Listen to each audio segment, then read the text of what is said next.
Hey hello everyone, this is your Bollywood spy यानी कि RJ Divya सोलकाम। और इस वक्त मेरे साथ एक बहुत ही कमाल के एक्टर तो मौजूद ही है, लेकिन उनसे ज़्यादा कमाल के इंसान एंड दैट शरद केलकर। शरद, सबसे पहले कॉन्ग्रेचुलेशन। हर हर महादेव का जो ट्रेलर है, एक तो व्यूज़ तो बाप रे मिलियंस पे मिलियंस आ रहे हैं, बट बहुत कमाल का एक लास्ट शॉट पे तो एकदम ऐसा हो जाता है and you want to see the film.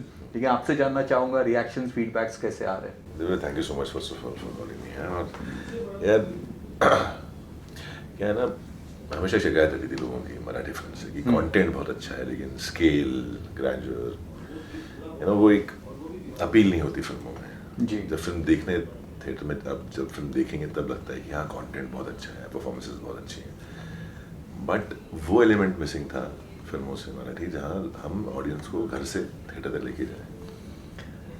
तो मुझे लगता था कि अब इतने साल हो गए, मतलब मराठी फिल्में महाराष्ट्र से शुरू हुई और हम क्यों पीछे हैं। तो वी ट्राइड कि हम एक ऐसी फिल्म बनाएं जहाँ लोग थिएटर में जाएं देखने के लिए। तो अभिजीत देशपांडे हैं जिन्होंने लिखी और डायरेक्ट की है फिल्म। तो वो मेरे पास आया, उन्होंने स्क्रिप्ट सुनाई और कमाल की बात ये थी कि इंस्पाइट ऑफ कि मैंने तानाजी द अनसंग वॉरियर में छत्रपति शिवाजी महाराज का रोल किया था, he straight away came to me not for Chhatrapati Shivaji Maharaj role and he was very clear about it कि वो बिल्कुल उन्होंने कहा मैं चाहता हूँ कि तुम बाजी प्रभु देशपांडे की भूमिका करो। तो अपार्ट फ्रॉम एनी कैलकुलेशन और जो भी फैक्टर्स होते हैं वो छोड़ के मुझे सबसे अच्छा लगा कि इस आदमी का कन्विक्शन कितना स्ट्रांग है यार। क्लैरिटी पूरी क्लियर है कि यार लोगों ने मुझे उस रोल में एक्सेप्ट कर लिया था, still he wants me to do. Chhatrapati Shivaji Maharaj के समय में जितने भी उनके मावड़े थे, उनके बारे में जानना बहुत ज़रूरी है, तब हमें स्वराज्य की, इंडिपेंडेंस की वैल्यू पता चलेगी। सो कोशिश की है हमने, बाकी सब देखेंगे लोग। तो आपने तानाजी की बात की, यू प्लेड, मेरे ख्याल से खाली मैं प्लेड नहीं, ये वो बहुत छोटा वर्ड है। जब आपने जो छत्रपति शिवाजी महाराज का रोल निभाया था एंड जो उसके बाद जो चीज़ हुई, हम इस पे कई बार डिस्कशन कर चुके हैं। आई हैव सीन आपका पोस्टर देखा है मैंने, फोटोज़ देखे हैं, आई बीन टू पूना, तो वहाँ पे ये लेवल वो एक अलग ही मुकाम पे पहुँच गया था। बट इस बार रोल रिवर्सल है, तो सेट पे क्या हाल होता था जब सुबोध को देख के कुछ ऐसा लगता है अरे मैं ये कर रहा था, ये ऐसे कर रहा है, ये मुझे करना चाहिए था, ये ऐसा। बिल्कुल नहीं, देखिए हर एक का परसेप्शन, और जब आपको एक इतना कठिन और इतना कॉम्प्लेक्स कैरेक्टर मिलता है तब आप बाकी दूसरे कैरेक्टर के बारे में सोचते नहीं हैं। यही ढंग से कर लो बहुत है, बाकी के बारे में सोचना बेकार है। And with Subodh I think he is one of the finest actors in India, I am telling you, not just in Marathi. बहुत अच्छे एक्टर हैं, बहुत अच्छे इंसान हैं और उनको बहुत इन डेप्थ नॉलेज है, हर स्पेशली हिस्ट्री के बारे में तो बहुत ज़्यादा। मराठी के आमिर खान कहते हैं। हाँ, वो बहुत बायोपिक स्पेशल हैं, वो बहुत सारे बायोपिक्स कर चुके हैं। तो ये तो मुझे यकीन था कि वो जो भी करेंगे बहुत अच्छा करेंगे, तो मैंने वो सोचना ही बंद कर दिया था। मैं सिर्फ अपने बारे में सोचा था कि ये मैं इतना कॉम्प्लेक्स, इतना लेयर्ड है, इतना कॉम्प्लेक्स और इतनी सारी चीज़ें हैं बाजी प्रभु देशपांडे जी की लाइफ में, तो will I be able to convince myself and then convince people to watch यार हाँ शरद केलकर एज बाजी प्रभु देशपांडे। तो मेरे लिए वो बहुत इंपॉर्टेंट होता है और जब तक वो एक्सेप्टेंस नहीं आती तब तक मैं बहुत जिटरी रहता हूँ। तो टिल द टाइम मेरा फर्स्ट टीजर जब आउट हुआ या फर्स्ट लुक आउट हुआ जिस मोशन पोस्टर, उसके बाद से थोड़ा शांत हुआ हूँ। नहीं तो मैं 1.5 साल से ऐसी था कि यार लोग पता नहीं एक्सपेक्ट कर रहे हैं और मैं उस पर खरा उतरूंगा कि नहीं उतरूंगा या एकदम स्ट्रेट अवे नकार देंगे मेरे को। बट थैंक यू एवरीवन यार जिन्होंने पसंद किया। बट शरद, जब भी आप कोई एक ऐसा किरदार करते हैं जो थोड़ा सा अगर एक चूक भी हो जाए तो that can misfire a big way में। छत्रपति शिवाजी महाराज का रोल तो था ही, लक्ष्मी में जो आपने रोल किया, एक भी बॉडी मैनरिज्म अगर आपकी गलत हो जाती तो दैट कुड हैव बीन बहुत लोग ऑफेंड हो जाते हैं, और यहाँ पे भी वैसा ही रोल। इस तरह के रोल्स जब आप करते हो तो कौन सी बातों का ध्यान रखना पड़ता है सबसे ज़्यादा? मैं वही बोलूँ कि इसमें सबकॉन्शियस में बहुत सारी चीज़ें होती हैं जो चलती रहती हैं आपकी, कि यार मतलब एक आंख का इशारा भी इस तरफ या उस तरफ हुआ तो चीज़ें गलत हो जाती हैं। आप हाव भाव या हाथ पैर तो छोड़ दीजिए, तो बहुत केयरफुल रहना पड़ता है आपको। स्पेशली विद बाजी प्रभु देशपांडे, शायद बहुत लोगों को जब आप ट्रेलर देखते हैं तो छत्रपति शिवाजी महाराज को शिवाजी कह के बुला रहे हैं। करेक्ट। फिल्म में भी देखेंगे काफ़ी सारे लोग ऐसे। तो मेरा सबसे पहले सवाल था कि यार मैं कैसे बोलूँ।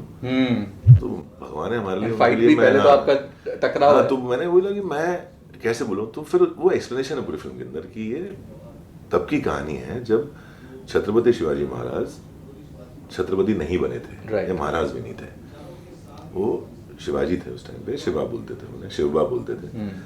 और चूंकि बाजी प्रभु देशपांडे तकरीबन 15-18 साल बड़े हैं उनसे, तो उन्हें सबसे पहले था कि ये कौन नया लड़का आया है जो मुझसे कह रहा है कि स्वराज्य की जो लड़ाई है उसमें शामिल हो। जी। भाई मैं क्यों हो जाऊँ, मैं अपने 12 गाँव में ठीक हूँ, जहाँ मेरा एक कुनबा है, मैं सब सेट है ऊपर मेरा लाइफ, हमारे आपस में कलेश खत्म नहीं हो रहे, मैं कहाँ स्वराज्य के लिए लड़ने जाऊँगा। तो वो एक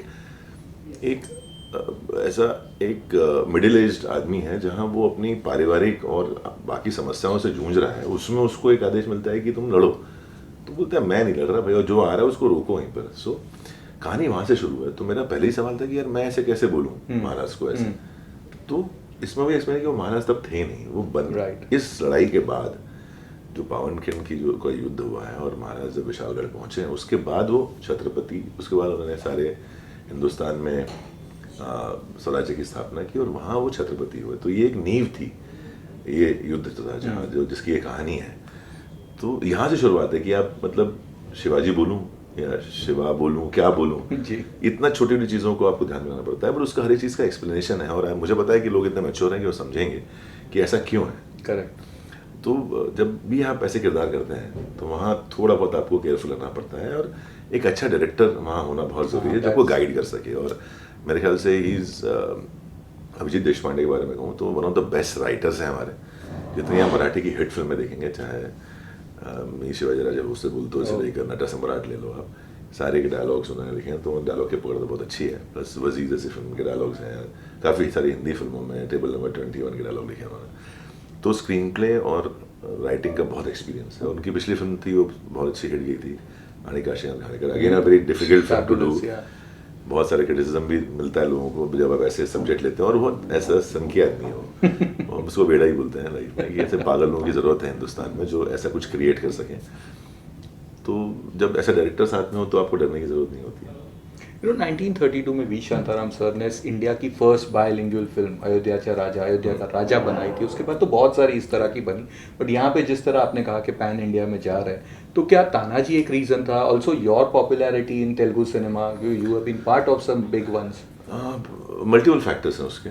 मैं ये नहीं कहूँगा सिर्फ कि ये मेरी सोच है, मेरा क्रेडिट मुझे जाता है। ठीक है, जो एक बॉडी ऑफ वर्क जो किया हुआ इतने सालों से, चाहे वो तमिल सिनेमा हो, तेलुगु सिनेमा हो, या हिंदी, मराठी, इंग्लिश, जितनी फिल्में की हैं या सीरीज़ हैं, वो तो है। बट एक टाइम आता है हर एक इंडस्ट्री का जहाँ आपको एक अपलिफ्टमेंट की ज़रूरत पड़ती है जी। और मुझे अभिजीत को ये बात बहुत सालों से चुभ रही थी कि हम क्यों नहीं वहाँ पहुँच रहे।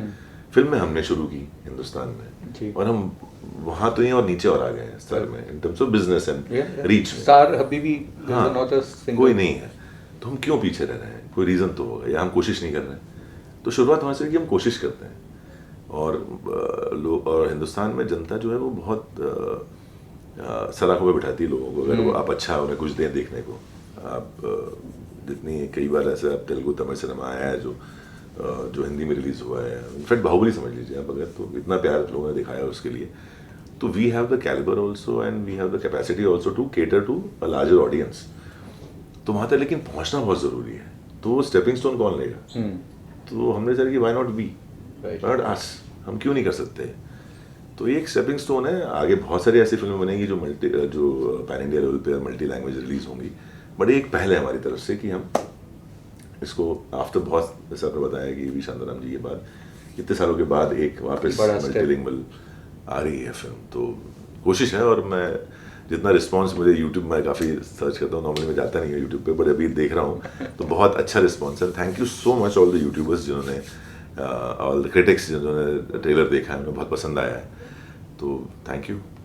तो शरद, अगेन साउथ के सिनेमा की बात करें, आजकल तो सब एक्टर्स वहाँ पे जाने की कोशिश कर रहे हैं, बहुत कुछ चल रहा है, but you did it long back, और वो भी इतनी बड़ी हिट पवन कल्याण के साथ, गब्बर सिंह, पूरा सरदार गदवर सिंह। तो क्या आज कभी हंसते होंगे कि यार ये क्या है, मैं तो करके आई डन एंड। नहीं ऐसा नहीं है, लेकिन मैं मतलब ऑब्वियसली पवन कल्याण सर के साथ काम करना एक अलग एक्सपीरियंस था ऑलटुगेदर, और मैं बहुत कुछ करना चाहता हूँ, कोई बुलाता नहीं मुझे, बात अलग है, पता क्यों? नहीं क्या, आई डोंट नो, बता बुलाएंगे, सब बुलाएंगे, ऐसा नहीं है नहीं बुलाएंगे। मेरी एक तमिल फिल्म भी शूट हो गई है, बहुत बड़ी फिल्म है, बहुत बड़ी फिल्म है, I think mid next year आएगी आई थिंक। तो कोशिश जारी है, क्योंकि मैं देखिए सिंपल है, मैं एक्टर हूँ, मेरे लिए लैंग्वेज कोई बैरियर तो है नहीं कि मैं हिंदी करूँगा या मराठी करूँगा, या तुम आई एम होपिंग दैट ना सिर्फ तमिल, तेलुगु, कन्नड़ा, मलयालम, बल्कि बंगाली हो या पंजाबी हो. I would love to work in every industry, every field, every language, और उतना ही सीखने को मिलता है आपको.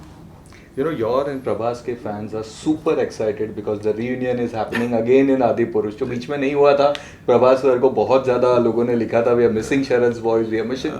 तो कैसा लग रहा है, वो क्या था, अपने आप को वापस दोबारा वहाँ पे? बहुत अच्छा है, बहुत अच्छी फिल्म है, बड़ी फिल्म है, और यू नो मेरे लिए सबसे बड़ा एक मतलब अचीवमेंट मान ले उसे, या एक मौका मान ले, या एक यू नो एक होता है ना, एक योग होता है किसी आदमी की ज़िंदगी में कि ऐसे कुछ चीज़ें करने को मिलती हैं. जैसे एक बार मुझे छत्रपति शिवाजी महाराज का रोल करने को मिला, और वो मिलता है आपको कहीं से. ऐसा कोई डिज़ाइन नहीं करता, डिज़ाइन ऊपर से होके आता है, ऐसा कुछ किरदार. फिर बाहुबली, तो फिर नहीं, बाहुबली भी नहीं, फिर राघव की आवाज़ करने को मिल रही है. और हिंदुस्तान में अगर आपको श्री राम की आवाज़ बनने का मौका मिले तो आई थिंक इससे बड़ा किसी भी एक्टर के लिए मौका नहीं हो सकता है. And I am all thanks to Om, जिनके पास से पहले से क्लैरिटी थी कि वो मुझे ही चाहते हैं श्री राम की आवाज़ में. तो थैंक यू. और वो डायलॉग तो हिट हो गया जो आ रहा हूँ मैं, हाँ अधर्म का विध्वंस करने. तो होपफुली लोगों को पसंद आएगा वापस बाहुबली के बाद एक बार ये यूनियन. और प्रभास बहुत अच्छा एक्टर है, बहुत मेहनत की उन्होंने, और बहुत स्वीट है, बहुत शाय है वो, जितना मुझे पता है. ज़्यादा मुलाकात तो मेरी हुई नहीं है, बट ऑब्वियसली मिलेंगे अभी, जब डबिंग होगी तो मुलाकात होगी. बट इतना कह सकता हूँ कि बहुत, जितना मैंने देखा है फिल्म, जितनी मैंने देखी है, डब नहीं की अभी तक, कि अलग है फिल्म कुछ. या प्रॉमिसिंग विजन तो है, अलग है कुछ, वो पता चलेगा लोगों को. वाओ, चलो लुकिंग फॉरवर्ड टू दैट. इस साल आपकी बहुत सारी फिल्में लाइंड अप है, नेक्स्ट ईयर बहुत कुछ लाइंड अप है, ओटीटी पे बहुत कुछ लाइंड अप है. किसके लिए एक्साइटेड है सबसे ज़्यादा? मतलब फैमिली मैन 3 हो रहा है कि क्या हो रहा है? सबसे ज़्यादा एक्साइटमेंट तो इस फिल्म को लेकर है, बिकॉज यू नो, अब जब सिंपल सी चीज़ है यार, जब आप मुंबई आते हैं तो कहीं ना कहीं, चलो मैं तो एक्टर नहीं था, मैं तो ऐसा आ गया था शौक किया कि मॉडलिंग करूँगा या नौकरी कर लूँगा. बट जैसे जैसे आप काम करना शुरू करते हैं एज एन एक्टर, कहीं ना कहीं बैक ऑफ द माइंड, जो मेरा अप्रोच नहीं था, मैं कभी भी इस अप्रोच से ज़्यादा नहीं हूँ कि मुझे पोस्टर बॉय बनना है, मुझे हीरो बनना है, या मुझे ऐसा करना है. बट कहीं ना कहीं होता है कि अपने पोस्टर लगेंगे कभी यार लाइफ में. तो अभी जब वो मौका दिखता है आपको कि आपका एक पोस्टर लगा होता है, तो ये एक सेंस ऑफ अचीवमेंट होता है किसी भी एक एक्टर के लिए कि नहीं यार, ये तो अचीव किया चलो लाइफ में. पता नहीं ऐसे मौके कितने आएंगे, बिकॉज मैं थोड़ा सा चूजी टाइप का आदमी हूँ. मैं किरदार ज़्यादा पसंद करता हूँ रादर देन पोस्टर. बट ठीक है, एक सेटिस्फैक्शन होता है कि नहीं, अपन ने चलो माँ को दिखाने के लिए एक पोस्टर तो दिख रहा है, उसको सब जगह होर्डिंग दिख रही है मेरी, तो उनकी खुशी के लिए एक ऐसा है कि चलो बेटा वहाँ तो पहुँचा है अभी. तो रिलीज जितनी है अभी है. कौन सी एक्साइटेड? अजय के साथ यू आर कमिंग बैक? नहीं, अभी जैसा कोई फिल्म नहीं है मेरी. ऐसी लीक्स नहीं, ऐसे लीक नहीं करती चीज़ों को. नहीं, बट कुछ बड़ी स्वीट सी फिल्म्स हैं. एक तो मेरी वाइफ के साथ मैंने एक फिल्म की आफ्टर सो मेनी इयर्स, जिसके लिए बड़ा एक्साइटेड हूँ. कब आएगी? ओ माय डॉग नाम की फिल्म है, वो बड़ी क्यूट सी फिल्म है. वो एक, क्योंकि एक मतलब 10-12 साल के बाद आप अपनी वाइफ के साथ, जो आपकी गुरु रही है एक्टिंग में, जो आप जिसने सिखाया है आपको, अब उसके सामने आपको वापस 10 साल बाद एक्टिंग करनी है, तो थोड़ा सा एक ऐसा जिटरी मोमेंट था दोनों, मतलब ना सिर्फ मेरे लिए, उनके लिए भी. तो एक वो मज़ेदार फिल्म है, बड़ी स्वीट सी है, अच्छी कास्ट है, नीना जी भी है उसके अंदर. तो वो एक फिल्म है जिसमें मैं आई एम लुकिंग फॉरवर्ड. बहुत ऐसा स्वीट सी छोटी फिल्म है, बट अच्छी फिल्म है. मुद्दा ये है, एक फिल्म है जहाँ मुझे आई थिंक पहली बार एक डिफरेंट एंगल में लोग देखेंगे, और वो जोन मैंने कभी, किसी ने मुझे अप्रोच नहीं किया उस जोन के लिए, which is a little bit of humorous angle to it. हाँ, तो एक नायिका नाम की फिल्म है, वो बड़ी ऐसा, वो मैंने रोल सिर्फ इसलिए किया है कि यार इसमें ह्यूमर है. जो लोग मुझे समझते हैं कि मैं बहुत सीरियस टाइप का आदमी हूँ, भाई मेरी आवाज़ ही सिर्फ सीरियस है, मैं ऐसा नहीं हूँ बिल्कुल भी. ये दिव्य जानते हैं अच्छे से मैं कितनी बकवास कर सकता हूँ लाइफ में. बट वो एक फिल्म है जिसके लिए बड़ा एक्साइटेड हूँ. देन आयरन, ऑब्वियसली मेरा तमिल डेब्यू होगा शिवकार्तिकेयन के साथ, तो वो एक फिल्म है जहाँ मुझे ऐसा है कि और मेरे तमिल फैंस और तमिल जो ऑडियंस वो पसंद करेगी. ग्रेट. तो बहुत सारे सवाल है, लेकिन पक्का तकाजा है, पाबंदी हम रात को बात करेंगे 100% कॉन्फ्रेंस कॉल पे. But wish you all the best and all your. Thank you so sweet of you. Thank you.